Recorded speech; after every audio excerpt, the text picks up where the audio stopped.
போயிட்டு வரும்போது நம்ம ஹெல்மெட் வந்து கீழே விழுந்துருச்சு. பைக்கில் இருந்து கீழே விழுந்ததில் கேமராக்காக ஃபிக்ஸ் பண்ணி இந்த கேர் மவுண்ட் வந்துட்டு இந்த மவுண்ட் வந்து கீழே வந்து உடஞ்சிருச்சு. திருப்பி யூஸ் பண்ண முடியுமான்னு தெரியல, ஏன்னா இது அங்கங்கே ஃபுல்லாக பிரேக் ஆகிடுச்சு. அதுக்கப்புறம் பார்த்திங்கன்னா ஒரு 4 days முன்னாடி வந்து ஃப்ளிப்கார்ட்டில் ஆர்டர் போட்டிருந்தேன். ஹெல்மெட் மவுண்ட் ஸ்ட்ராப் ஆக்ஷன் ப்ரோவோடது. டோட்டலாக பார்த்திங்கன்னா 320 ரூபா வந்துச்சு வித்து ஜே மவுண்ட்டோட.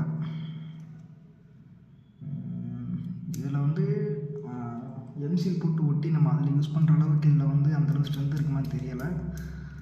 ஆனால் எந்த ஹெல்மெட்டில் வேணால் யூஸ் பண்ணலாம். இப்போ இதை வந்து ஒன்ஸ் வந்து ஒரு ஹெல்மெட் நான் ஃபிக்ஸ் பண்ணிட்டேன் டேரெக்டாக அப்படின்னா வந்து அதில் மட்டும்தான் யூஸ் பண்ண முடியும். இல்லை கேமரா மவுண்ட் பண்ணுற மாதிரி இருந்தால் அந்த ஹெல்மெட் மட்டும் தான்